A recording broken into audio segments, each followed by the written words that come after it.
गोपाल अब तो जीवन हारे। हे गोविंद हे गोपाल अब तो जीवन हारे। अब तो है मेरा जीवन तेरे सहारे। अब तो है मेरा जीवन तेरे सहारे।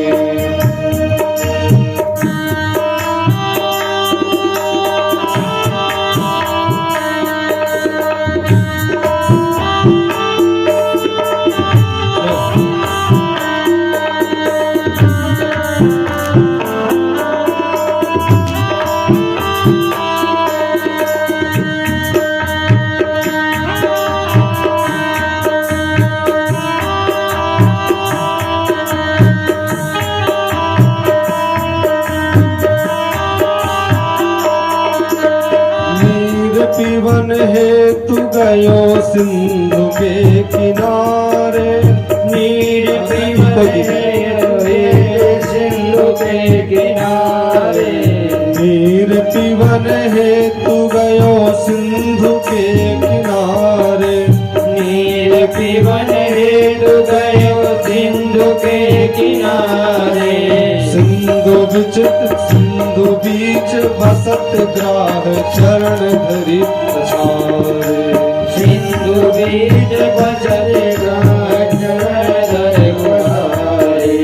चार पहर युद्ध भयो ले गयो मझधारे। चार पहर युद्ध भयो ले गयो मझधारे। नाग कान डूबन लगे कृष्ण को पुकारे। नाग कान डूबन लगे कृष्ण को पुकारे। द्वारिका में शब्द भयो शोर भयो द्वारे। द्वारिका में सत्य भयो शोर भयो सारे। शंख चक्र गदा पद्म गरुड़ ले पधारे। शंख चक्र गदा पद्म गरुड़ ले पधारे। हे गोविंद हे गोपाल अब तो जीवन हारे। हे गोविंद हे गोपाल अब तो जीवन हारे। हे गोविंद हे गोपाल अब तो जीवन हारे। हे गोविंद हे गोपाल अब तो जीवन हारे। हे गोविंद हे गोपाल अब तो जीवन हारे। हे गोविंद हे गोपाल अब तो जीवन हारे। वह रो करके भगवान का नाम लेने लगा। भगवान ने कहा गरुड़ जल्दी आओ, मुझे लेकर के चलो, मेरा भक्त कष्ट में है। गरुड़ जी ने कहा आता हूं महाराज, आता हूं, एक मिनट। ऐसा कोई व्यक्ति तब बोलता है जब वो थोड़ा उससे लगता है कि अरे मेरे बिना इनका काम नहीं चलता। गरुड़ जी ने कहा कि लो, एक ग्राह ने पकड़ा है मेरे भक्त गजेंद्र को, और अभिमान रूपी ग्राह ने पकड़ लिया इसको। भगवान ने कहा पहले मैं इसका उद्धार करूं, फिर वहां चलूंगा। भगवान गए, एक अंगुली रखा गरुड़ के ऊपर, बोले उड़ो। गरुड़ ने कहा महाराज क्यों समय नष्ट कर रहे हैं, अरे आप बैठिए, मैं जल्दी आपको पहुंचा दूं। बोले नहीं नहीं, तुम पहले मेरी उंगली को लेकर उड़ो। नहीं स्वामी, आपका भक्त कष्ट में है। अरे बोले बोला ना उड़ो। गरुड़ जी उड़ने लगे, पंख फड़फड़ाने लगे, लेकिन उनका प्लेन उड़ने का नाम ही नहीं ले रहा। पसीने पसीने हो गए राजन, एक तिल भी गरुड़ न हिले। गरुड़ ने से भगवान ने कहा क्यों, क्या हुआ? बोले प्रभु मैं उड़ नहीं पा रहा। भगवान ने कहा यही तो तुम्हारी भूल है, तुम मुझे लेके नहीं उड़ते, बल्कि मैं स्वयं तुम्हें लेकर के उड़ता हूं। सत्यता तो यही है। भगवान गरुड़ को लिए पहुंचे, एक तिल मात्र बचा था गजराज डूबने के लिए। भगवान गए, सबसे पहले ग्राह को मारा, गजराज को बाहर निकाला और कृपा कर दे। चलो इस प्रकार से सुखदेव जी ने प्रश्न कर दिया, परीक्षित जी ने पूछ लिया, हे गुरुदेव ये बताइए भगवान ग्राह को मारने के लिए गए थे कि गजेंद्र को बचाने के लिए? भगवान ने ग्राह को मार दिया, ये बड़ा गलत किया, मैं थोड़ा इसमें दुखी हूं।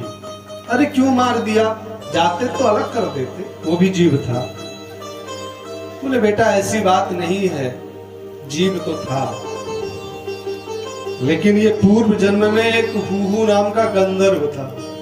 हा हा और हूहू, बोले जैसे कोई रामलीला होती है ना तो एक हंसाने वाले पात्र होते, बोले ऐसे ये भी था, गंधर्व था। एक बार देवल ऋषि गंगा जी में बढ़िया खड़े होके भगवान सूर्य का अर्घ दे रहे थे, सूर्य को। इसने कहा मैं सबसे तो मजा लेता हूं, थोड़ा इनसे भी आनंद ले लूं। तो वो हूहू नाम का गंधर्व जल के अंदर तैरते तैरते गया और देवल ऋषि के चरणों को पकड़ा, पैर को पकड़ा, तो वो डर गए, ध्यान छूट गया। बोले तू? बोले हाँ महाराज, मैं सोचा आपसे ही थोड़ा आनंद ले लूं। बोले तूने ऐसा कार्य किया जो एक मगरमच्छ करता है, जा तू आज से मगरमच्छ हो जा। और राजा, ये भी राजा था गजेंद्र, इसने गुरु का सम्मान नहीं किया तो अंत में हाथी बन गया।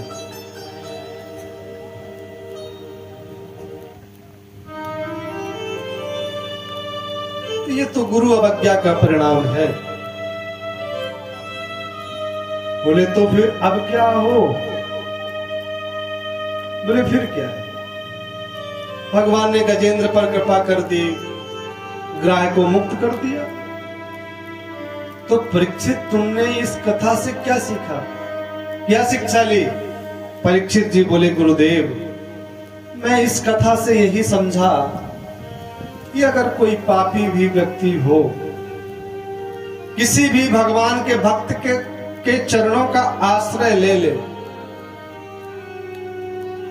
भगवान के भक्त के चरणों का आश्रय ले ले, मतलब उसके पैर पकड़ ले, तो ये मेरा विश्वास है कि भगवान भक्त पर बाद में कृपा करेंगे, पहले उस भक्त पर कृपा करेंगे। और भगवान ने यही किया, ग्राह को मुक्त कर दिया।